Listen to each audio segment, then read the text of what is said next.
Welcome to the Football Fill-In, everybody. The Premier League is so beautiful, isn't it? We've got managers contemplating changing their goalkeeper, like mid-game. Have you ever heard anything so ridiculous? We've got games getting won in like the 110th, 111th. It's pathetic. And Manchester United lose again. Are they becoming just a little bit Spursy? So Football Fill-In.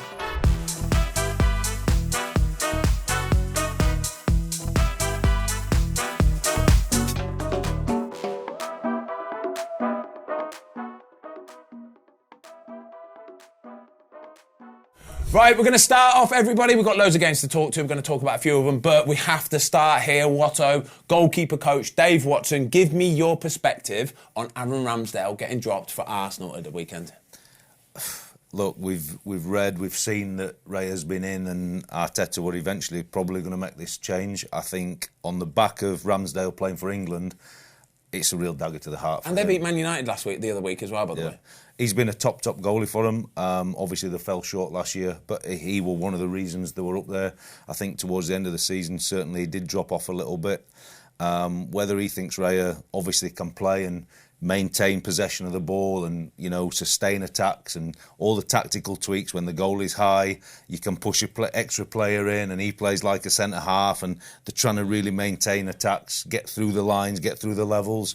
He obviously thinks Raya's better than that. But a real big call, I thought, yesterday. Obviously, if you go back here, Everton beat them 1-0, Dyche's first game, set piece. And you know it's one of them kind of games going to Goodison Park. But he took Rambo out and he put Raya in. And he thought he could obviously deal with it. And in the end, he's justified to get a 1-0 win. But he didn't have a lot to do in the game. If truth be told, Arsenal were a class above. And I think Aaron Ramsdale will be hurting bad today. What do you make of it, Mark? Because you kind of called this a little while ago, didn't you? When Arsenal signed David Raya, you said he'll be Arsenal number one, he will. Yeah. I mean, thoughts with Ben. I know you've got a good relationship with Rambo. It must be like losing your puppy.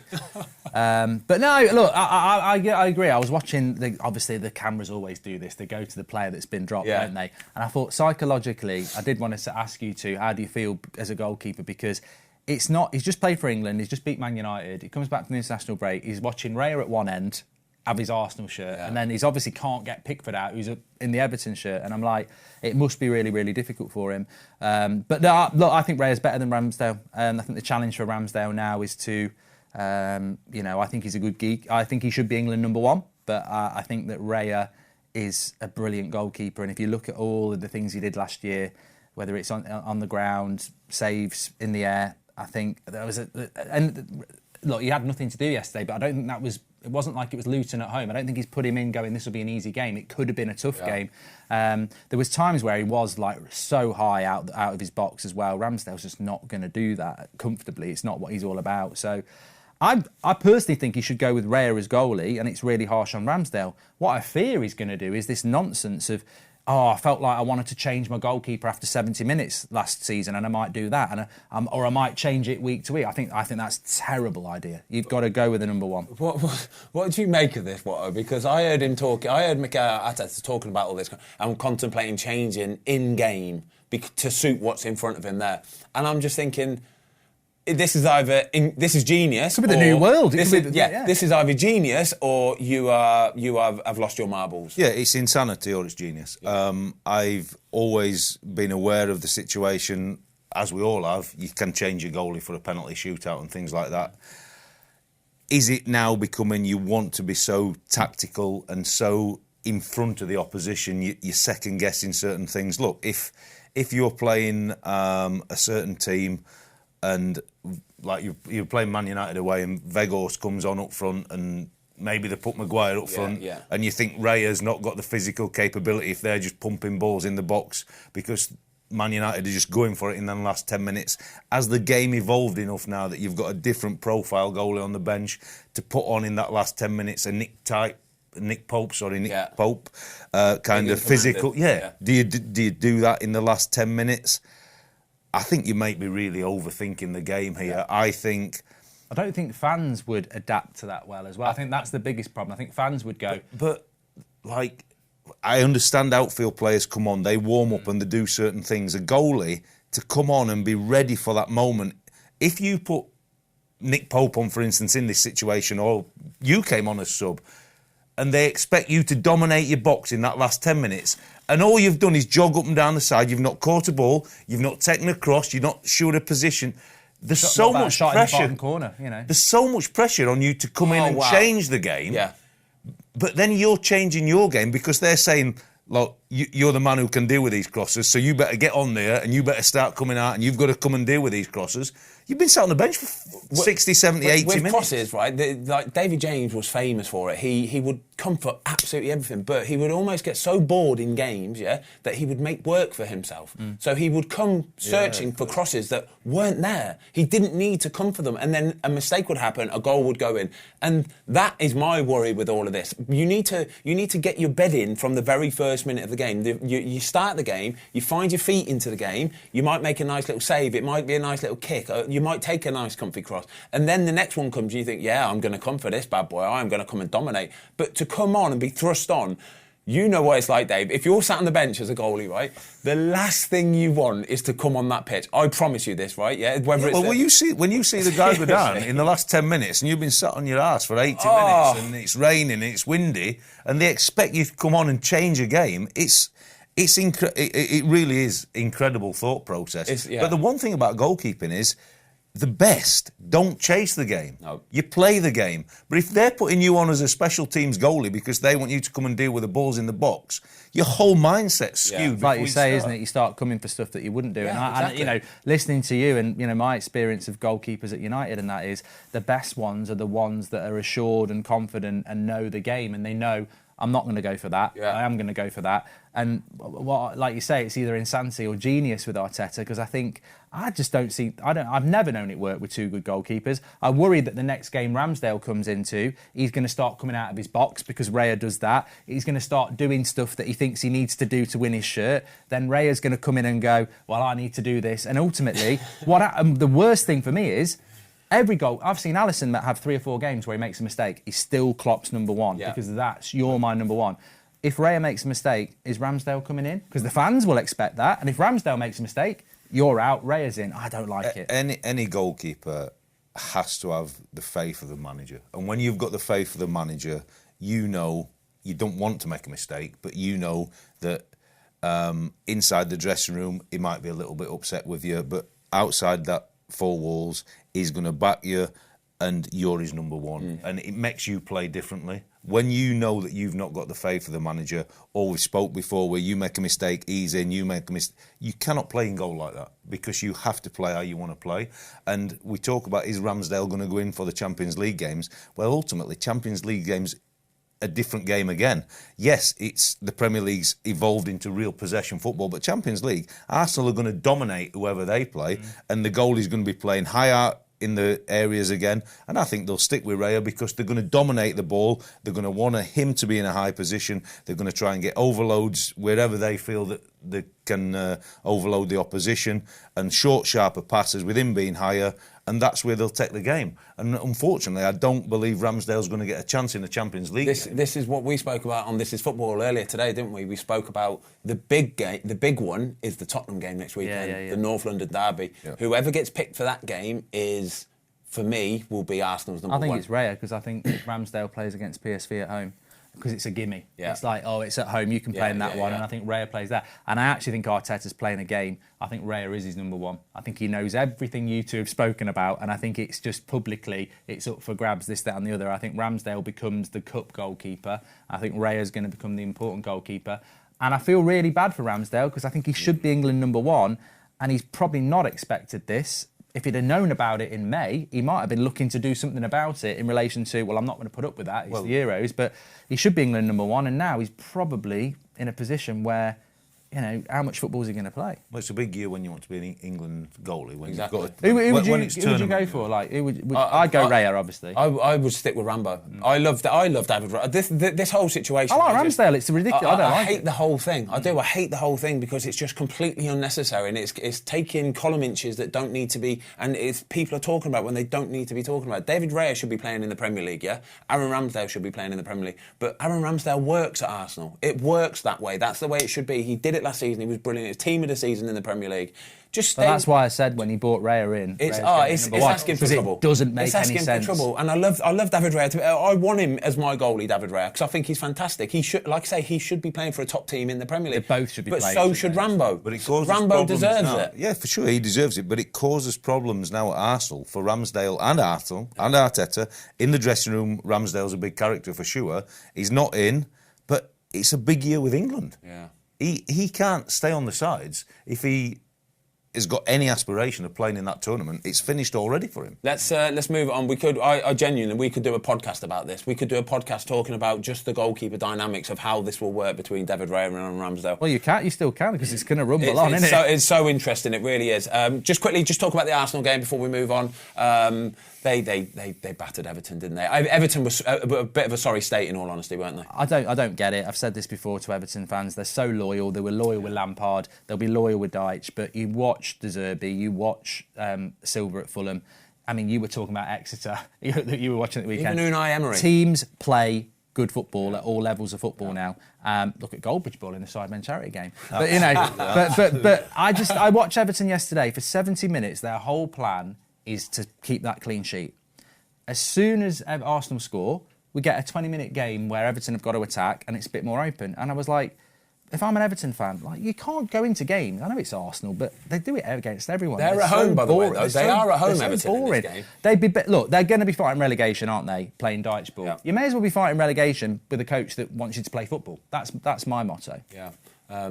Arsenal were very good. They deserved to win it. I liked the fact. Look, we're talking about Ramsdale. I thought the dropping of Havertz was bigger because the balance of the midfield with Vieira in there worked a lot better. The offside goal, by the way, Martinelli. Did you hear Gary Neville? I'm with him though. There's guesswork going on here. What did I say? It looks, but the camera angles are so poor. Yeah.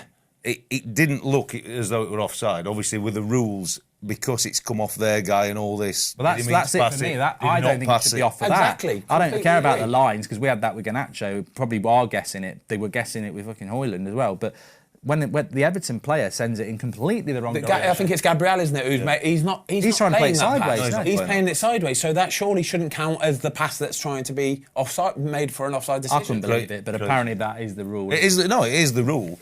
But like, it just sent really crazy in that one moment, and then when you looked at the angle, everything just seemed to go against. And better game if that had gone in then, because it's halfway through because it opens the game up. Yeah, without doubt. I want to talk about some of the other title contenders for the Premier League this season. A few surprise ones. I don't think many people would have put Spurs in there, especially losing Harry Kane in the summer. Brighton just going around bashing everybody right, left and centre. And even Liverpool off to a fantastic start. What do you make of the teams that I've just mentioned and the start they've had to the season? Well, we talk about the league, and it's an incredible league, isn't it? I think that's the nice thing, that we can sit here and talk about proper football, and the league's really intense. Brighton, to be fair, made Man United look ordinary after 10 minutes. I think Spurs under Ange, it's incredible football what they're doing. High press, high energy, and they just look to play football. Relentless. They're fit for 90 minutes or 115 minutes to beat Sheffield United. Hey, look, everybody expects them to beat Sheffield United quite comfortably. And they should have done, if truth be told. But they just kept going. And ultimately, they got the win, and they're up there on 13 points. Quickly, are Spurs a better team without Harry Kane? I can't ever say that. Do you think they're a better team, or do you just think they're... I think they'd be a better team with Kane. With him in Ange. the team, yeah? They're a different dynamic, because the way that they press, Kane wouldn't be able to press like that. Yeah. Certainly for 90 minutes. So I understand there is a bit of balance with it, but there's no way he wanted to lose Harry Kane. With him in the team, who knows maybe what they'd have achieved this year. He's too good at finishing. Anyone's... I mean, I'd love... Because they press like that, when they get that ball high, and they're just... It's only one pass on transition, and it's game over. Liverpool... What you made of their starts this season? I think they're really impressive. I watched the Wolves game, and Wolves were brilliant against United. They were brilliant against United, and they should have beat us, and they were brilliant first half, but they just don't... I mean, Neto was so good. Yeah. I think he's created more chances than anyone this season, but they just... I don't think Wolves are going to define their season again by losing to Liverpool. I hope Gary O'Neill keeps his job, because they are losing a lot when they play well, but second half, he changed it, and they've got the quality. I think their midfield is a brand new midfield to settle in. It's a bit like Spurs. It's brilliant what Klopp's done. few defensive problems as well. But they were thorough in the second half, and they're right up there. And I think that they've got a big game against Spurs in a couple of weeks as well. I think, did you see, if you were the Wolves manager, I think he will have quite a lot to say to Jose Sarr. Did you see the second goal? So it's 1-1 at this point. Jose Sarr gets the ball, tries to do a real quick kick out of his hands, tries to do one of those side volleys over the top, leaves it short. The Robertson goal. Yeah, for the Robertson goal. Leaves it short, they break, they come straight back on it and put it in. And as a goalkeeper, you'll be thinking, oh, what are you doing? What are you doing? But you've got to realise, it's the state of the game, isn't it? You're playing against Liverpool. Liverpool, it's 1-1, 85 minutes? Yeah. It's 1-1, and he's trying to... Yeah, hey, look, if it comes off. But how often does it come off? You play the perfect side-on volley, he gets in and scores a goal. I think you've got to take the game and play the stats, slow it down, get in shape, try and stay with what we've got here. Tries the kick. Ultimately, Robertson picks it up, lays into Salah, has a moment... And ultimately, he runs in. It's crazy how you can score that goal, to be honest. And as a goalie, it's as bad as making the catastrophic mistake that everybody sees. It's as bad as making one left foot just through the hand. Because you know what the manager and coach is going to say to you. Yeah. So even though the crowd might be thinking, oh, you've been unlucky, you've not... Inside that dressing room, you know what's coming to you because you've cost them the game. Yeah. By having that one moment of craziness. And Mark, Man United, come on, give it to me. Let me know. What's going on down there at Old Trafford? I think that's the magic question everyone wants to know. It's ridiculous. They had so much momentum last season and they were playing good. I mean, I do think the goalkeeper makes a big difference because, and I do like Onana and the decision's been made. I wouldn't have done it. I would have left it a year because the season was built on a strong defence. It's not going to be a strong defence. I don't care if you put Alisson in goal for Man United. It's not going to suddenly work. It's got to take time. So we're conceding more goals, but we're still not scoring enough goals. Rashford had 12 shots against Brighton, and Højlund had 0. Wow. Home debut for a new signing, no service. Now I know the goal that wasn't given, so it's not doesn't count. But I just think United are too one-dimensional. I think everything goes through Rashford. I think in the final third we panic. It's shots. It's take people on. It's not looking for the better pass. Whereas you play a team like Brighton, from top to bottom, the club is so well run. Watto was saying off camera, first 15 minutes United had a plan, and then De Zerbi said it himself, they just switched it up. The interesting thing was United had 65% possession until Brighton scored. And then after they scored, Brighton had 65% possession. That says two things. Brighton took control of the game and United's head dropped when they go down. That shouldn't have happened. It happens all the time. They got a beating. I said in the summer they're going to get 2 or 3 big beatings. They've had one. Their season really doesn't start against Bayern. It starts against Burnley. They've got a run of games where they need to try and get... And I think they still can get 4th and 5th. I still think 4th and 5th will be open for a long time. I think the 1st, 2nd and 3rd spots are gone. Did you see the result coming? Because we did our predictions on This Is Football, didn't we, last week? And I said that Brighton would win that game. Yeah. That was one of the points I got because I said that Brighton would win that game. But you're only right because you're right. No, but it didn't surprise one little bit. I could see that coming. I can see that coming all day long. Like I say, if Man United would have scored first, cool, it's a different game. But I just don't back them to score first. I really don't. I could see Brighton going there and it going the way that it went, basically. Brighton dominating and just cutting through Manchester United. I think I'm still living off last year where we were getting those sort of results and we finished 3rd. But there's massive problems in that team. I mean, the style of football, Casemiro looks absolutely dead on his feet. Rashford's only scored 4 in 20. The big players are not turning up. And I don't know why. Have a little listen to this stat, right? Brighton's squad that played against Man United, 18 million it cost to assemble, as opposed to Man United's 350 million. It's just a well-run club. I tell you what, when the Brighton team came out on Saturday afternoon, I was really confident because the Newcastle team... 6 changes. I don't know whether it was injury or whatever, but I thought... They battered Newcastle and he made 6 changes for this game. That's incredible. And you think about the players... in the process of what they're doing behind the scenes as well on the training pitch. And the players they sell as well. Casido, Trossard scored for Arsenal. That's it. They so. Cha-ching. But I did like Brighton, but as I say, the TikTok they can piss off. Okay, before we go to one question go in a minute, Watto, which we definitely aren't going to get an actual right answer this week. I've got a calendar year up to date so far. So we're talking January to September, and the reason why we're talking about Brighton, Spurs, Liverpool, these teams as title contenders, is because of this table. So flash it up on screen now. if you have a look at this, Man City, obviously clear and away, played 27, won 22, drew 2, lost 3. But then it gets a little bit more interesting. So, second position, Arsenal. Third, Liverpool.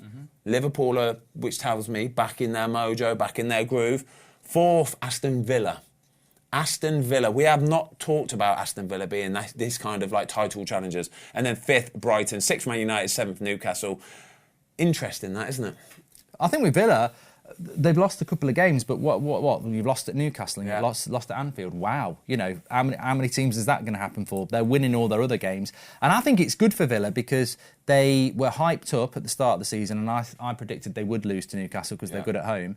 And now no one's hyping them, but they're still doing what they were doing last season. Yeah. I think Villa are just cruising through, looking Under the good, radar. scoring good goals, energy at the end of games. The fact we haven't spoke about them on the show as being up there as not, I wouldn't say title contenders or title challengers, but definitely top 5, top 6 sort of team this season, without doubt, alongside Brighton's. Proper team, yeah. I think they'll be close to something, and I think he wants to win some silverware this year.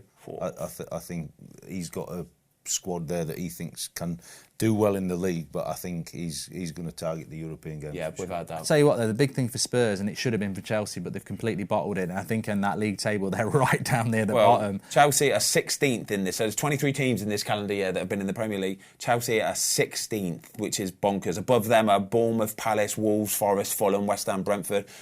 So you've got West Ham, Brighton, Villa, Liverpool all playing Thursday night football. That's going to kick in. That'll be a bit of that could be a problem for them. When you get to that pre-Christmas schedule and you've got that last Europa League game just before the Christmas schedule, then you're looking and thinking, where are we actually at, boys? Yeah. That's the one. Watto, one question, go. Give it to us. Come on, let's see. We're on, boys. I'm excited for this. The best quiz master of the week's back on. Still 0-0. Pulis is loving it. Honestly, the score sheet's incredible. Are we ready, guys? Yeah. My ears are tuned in finally for this one.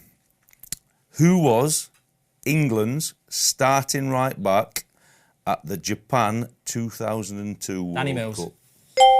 Back of the net. It's 1-0. You'd been told this question before. No, I'm just intelligent. No, full of integrity. Danny Mills. It's my era, that. I knew Neville was injured, and I remember Danny Mills in that World Cup. That was my era as The well. answer is correct anyway. Thank you very much. We get to put one on the scoreboard. Get in the bin, Pulis. We've got a goal. I remember watching that World Cup round your house, Tom. Yeah, Silly. Obviously, too many beers, mate. Too many beers, mate. Yeah. I can't. Yeah, that's why I can't remember it. All right, well done. That's got him worried for the real quiz now. He's like, oh, I'm always worried for the real quiz. All right, I want to talk about Chelsea, everybody. Crazy money being spent. I think it's nearly £1 billion or something that he spent in total, Todd Bowley. But still, I called them a couple of weeks ago a bit Spursy, Chelsea. I said they're a little bit Spursy for me. I just don't know what they're going to get. I don't feel like the result of the weekend against Bournemouth. I didn't feel like they were going to go and win that game. What is going wrong at Chelsea? What I like about it is that all the media live right up the arse of Pochettino and say that he's an amazing coach, and he's a good coach, but look at what Ange has done at Spurs, look at what De Zerbi does at Brighton. Chelsea got all those players and Poch cannot get a tune out of them. I think it's a really difficult job, but I do think a different style of coach probably would get more out of them. I think the way Poch wants to play football, if you look at what he did at PSG and what he did at Spurs, and you look at the players that Chelsea have got, it's going to take time. He needs a goal scorer, and he hasn't got a goal scorer. But the team is like, we were on about this, weren't we? It's like a very expensive puzzle, but you haven't got all the bits. They've just thrown it all together. You've got good bits. Yeah. You've got shiny parts. Brilliant puzzles. You've but got like little holographic 3D not the right parts one. and stuff like that, but they don't quite Yeah, interconnect. I'm surprised. I mean, looking at the stats, they've won 2 out of 16 away from home. ridiculous. If you're going to challenge in anything, your record has to be better. That's than that. relegation form. That's relegation Well, it's form. worse than relegation form, isn't it? And you would say any other manager in the Premier League would be able to go in at Chelsea and get more than 2 out of 16 away from home. If you're a manager worth your salt, I really like him. I really like what he'd done at his other clubs. I'm surprised. I had him as my dark horse. Yeah, so me too. I'm really surprised that he's not got a tune out of this group of players. So whether there is something behind the scenes that we're not sure of, yes, they've got a lot of injury problems, but he's a guy that gels everybody from the top to the bottom together in terms of staff, players, and he is a good coach. Tactically, he normally it's the ground running. I'm not surprised they didn't win at Bournemouth, but I thought he would have been getting a better tune out of that group of players for sure. I think he's just got too many players, and the scary thing for Chelsea is you look at the start of the season, on paper, Man City and Arsenal would love it. You know, Bournemouth, Forest, Luton, West Ham, and obviously Liverpool was difficult, but you know, they've got, 5 points from Bournemouth, Luton, West Ham and Forest. It's, you know what's coming next. You're going to start hitting the Villas, and I think they've got Villa next, actually. Yeah, that's a tough one. Yeah. I watched the game on Sunday, and do you know what? They just look like a bunch of kids. For me, it just looked like a bunch of kids that kind of, they've been told how to play as a team, but they're still... And don't get me wrong, I think they're trying and they're doing... But there's no real kind of leadership there. There's nobody showing the defined way that we're going to play. It all seemed to me like they've got so many young, skillful players, and it's like, just get the ball and run. Just get the ball and run and do it like that. And no, I just didn't... They're just not there. I think they've spent too much money on too many young players. I think he probably will get there, but... I think this season was probably a stretch when you look at the quality of teams in the league, and Emery's been at Villa and Liverpool are bouncing back. But that's why Man City, I had him Arsenal. as my dark horse, because they'd got no other fixture congestion. He could do the work with the training ground, but then you come back to the squad, and at whatever level you're at, it is a problem, the amount of players he's got. Yes, there's some injury problems at the minute, but what do you do on a Monday morning or a Tuesday, whatever day of the week? Obviously match prep's different, but what do you do when you've got 30-odd players? Yeah. And if you're going to play 11v11, that's 2 goalies and 20 outfield players. So what does You've still got 10 players. What do they do? Yeah, you've got 10 players stood on the sideline, pissed off is what you've Absolutely. got. And as soon as you Double take them out of that 11v11 match, they are double pissed. Yeah, they are. And I don't want to be the coach who's got them on the other field neither, because it's a disaster. Yeah, they'll have to do a shooting session, a running session, but what it tells them is they're not only are they not in the first team, In the top 22. they're not even in the second team. Their week's finished before it started. So if he does any tactical work on a Monday or Tuesday morning, their week's already finished. Yeah. So you've got 9, 10, 11 players, and that is difficult for them. In terms of the management of the group, the squad, the training, yes, obviously he's managed big teams and big squads, but it's gone far too far the other way for him, and maybe that is a problem behind the scenes for him. Well, you look at United with Sancho, £75 million player, 300 grand a week. Solskjaer bought him. Ten Hag doesn't want him.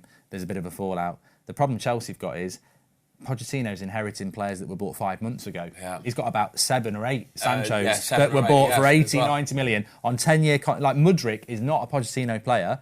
He has got to make him work. Oh, no. And there's loads of them. Mudryk, Badashil, Madueke. There's just countless players on massive contracts that he's got to work with. I think it's a really tough But as job. a manager, when you've got, let's just say for easy figures, they've got 10 players all on 8-year contracts, and really I'm not having 5 or 6 of them. What do I do with them players? You cannot hurt them players. There's nothing you can do or say to them. You can't because sell they them. just sat... No, you can't sell them. And they're sat there, and some poor bugger of the reserve team coach or the under-23s coach has got to try and work with this array of talent and get a tune out of them. Well, look, just the calendar year speaks for itself. Like I say, I know it's only January to September so far, but Chelsea are 16th in this table. 28 games played this calendar year. Only 5 wins, 10 draws and 13 losses. It's 24 scored, 35 goals conceded. That's never... When was the last time this happened to Chelsea? This was... Oh, wow, you're talking 25, 30 years ago. Wouldn't have happened under Abramovich. I know that's well, it's not political, is it? It's football. You know, the football running of the club by Abramovich, this would not have happened. He would not spend £1 billion in a year and not buy a bloody striker. I predicted that Chelsea would flop this year, and I know you said dark horse, and I can see why, but the reason... They're not going to get relegated, but for Chelsea to finish 7th, 8th, 9th is a flop when you've spent £1 billion, and I just can't see... There's so many clubs better run than them, and we saw it with United and Brighton at the weekend. United are an absolute mammoth of a football club compared to Brighton. They came to Old Trafford, they played them off the park because they're a well-run club, and Man City are a well-run club, Newcastle are a well-run club. You can't do it on reputation, on money. At the minute, we're saying that with all the teams that have hit the ground running, they're going to do well to get in the top 10. Oh, without doubt, yeah. And that's with, I believe, is a really good manager, and they've spent £1 billion. They get beat by Villa at Stamford Bridge on Sunday. Pressure. Yeah. Pressure. All right, I called them a little bit Spursy. Let's talk about Spurs, because I don't think Spurs are Spursy anymore, right? I want to talk about Ange Ball. he's just breathed a new bit of fresh air, a new lot of fresh air, not only into Spurs, but I think into the Premier League. He has been top class, hasn't he? Yeah, top class. I love everything about him. Obviously, I've got a close relationship with Joe Hart, and he obviously worked with him closely at Celtic over the last 2 or 3 years, and he spoke really, really highly of him. So I'm not surprised what he's done. He's managed football clubs for a long time. So even though he'd not had Premier League experience, he could manage football clubs. He seems to have been able to deal with the car crash of Daniel Levy running things behind the scenes. That's not affected him. He's wanted to work with the team and put his beliefs and his philosophy in there. And these guys have bought into it without a shadow of a doubt. And they have really hit the ground running. Look really at this for a stat. Look at this for a stat, Mark. Ange Postecoglou has not lost in any of his last 50 home games. So no matter what team he's been at, he has not lost in 50 home games. That tells me straight away then... 48 of them are probably Celtic, aren't they? I wouldn't lose at home. Either way, it doesn't matter. What it does is it tells me that he's gone into that dressing room, into those players and gone, no matter what happens away from home, when we're here at this stadium, we make this our home. We make this our fortress. We get the fans on our side. We get everybody rocking. We keep it going until the very, very last kick of the game. And it's exactly what happened on Saturday afternoon as well. This was a massive surprise, this one for me, because I'm looking at my live score thing going, this is an absolute coupon buster. This is a coupon buster. Surely this can't happen. Yeah. Go and get 2 quick-fire goals with the last kicks of the game. It was funny on Twitter because, people were going, Spurs are back, and then it's all getting deleted 8 minutes later. But I think then they've had a good run of fixtures. I think they've had some good results, especially away from home, beat United at home. I'd expect them to beat Sheffield United. Their next 2 games are Arsenal and Liverpool, and what they do in those. I don't think they can do what West Ham have done and go Man City, Liverpool, then we'll lose to them. It doesn't really matter. I think Spurs can't lose to Arsenal and Liverpool. They might do, but I think if they're going to progress, they've got to go and get something out. And I fancy them, they've got a good chance. They've got the best chance. They're going into them games with some momentum. Yeah. It doesn't matter whether it's Sheffield United or whoever. When you score 2 late goals like that, gives your team some real belief to look at your next fixtures. Ultimately, look, they were head and shoulders above Sheffield United. Obviously, Sheffield United's shape dictates that they sit in a low block, and the waiting really for the couple of counter-attacks. Fodderman made some decent saves to him, and some unbelievable time wasting from him as well. Well, I thought that's led ultimately to them winning the game, hasn't it, Spurs? Because of the way the time is. No, your West Brom days. Your West Brom days. That's when the game got changed because of you at West Brom.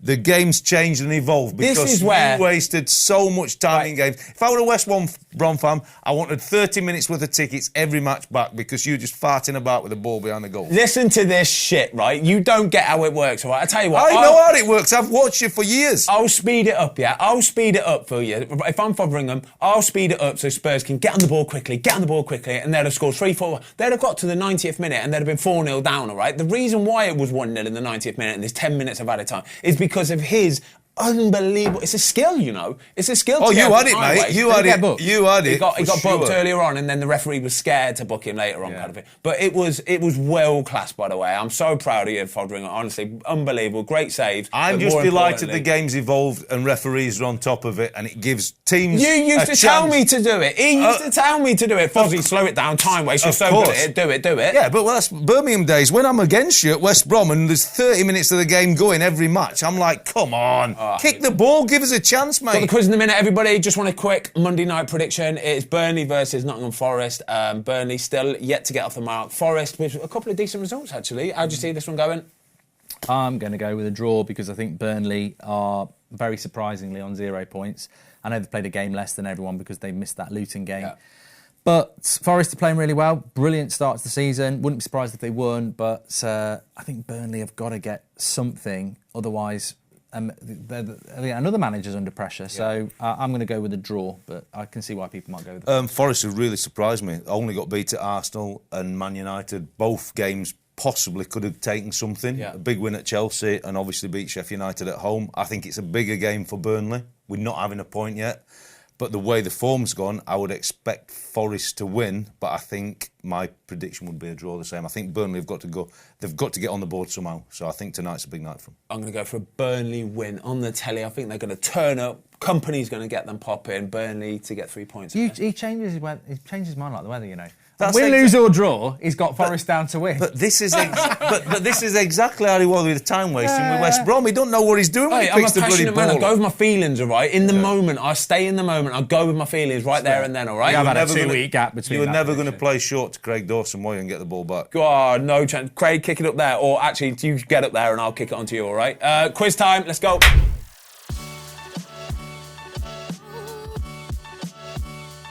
Right, quiz time. Who won last week, by the way? Me. Did you? Always, yeah. Anyway, Jamie, you got your 10 bad boys good to go? Yeah, ready to go. What? Lose to him again, Ben. Make sure the ears are tuned in, though, Jay, yeah? Yeah, okay. But this week it is specifically England questions. Could we just Did have you say international Pacifically then, or specifically? Specifically. Spell the word that you said. SP. Well done. PAC. You'll win this. He's going to win this because he's played for England. Come on, Em. He's probably roommated with most of them. Roommated. He's got all their phone numbers, Roommated Jay. something He's completely got all their phone numbers. Anyway, forget he didn't get the Danny Mills, did you? So maybe not. Mark, you could be on. I was drunk at the time. So You're an ex-England goalkeeping coach as well. I'm screwed on this. Well, there's not many questions about goalies, I'm sure. And I'm Italian. You're definitely not. gonna say- There's one row Ukraine question as well. So Come on, then, let's go. Come on. which player has won the most FA Cups than any Ashley other Cole. player? Correct. What a start. He's read What these. a start. He has won it. That question didn't even move from your lips What before we had an a answer. start. He needs to do a quick quiz, and he's answering like that. He's won it 7 times, by the way. Paul Robinson, David James, and what other goalkeeper Tim Howard. went to the 2006 World Cup? Robert Green. No. I know the answer to this. No.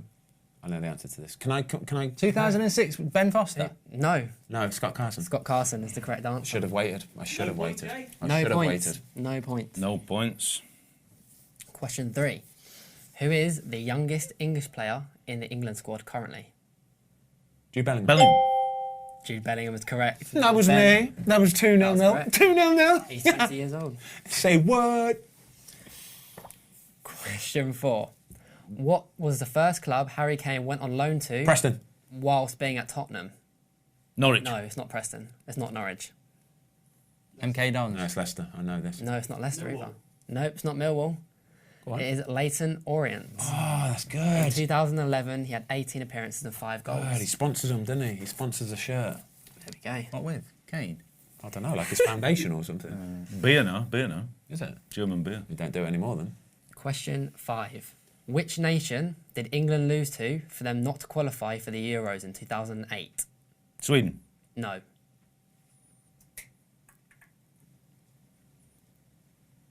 I can see his mouth moving. No, he's not. He's just telling it to hurry up. There's not.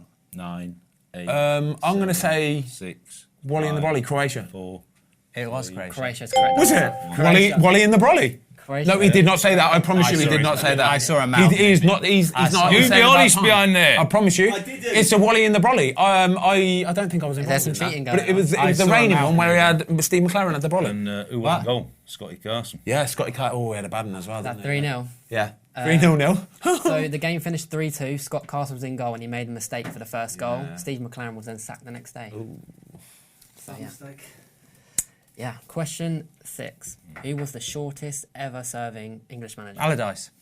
Correct. From July to don't need September any cheating. 2016. 3-1 nil. I'm not cheating 3. Your speed's gone up, and you've never been Usain Bolt. because I need. Right, come on, Jay, hurry up. Question How many 7. left, Jay? 3. Jesus. Question 7. No, there's 4 if it's question 7. There's 4 left. Career path. I have played for Sheffield United, Northampton on loan, Tottenham, Sheffield United on loan, QPR loan, Aston Villa loan, Manchester City.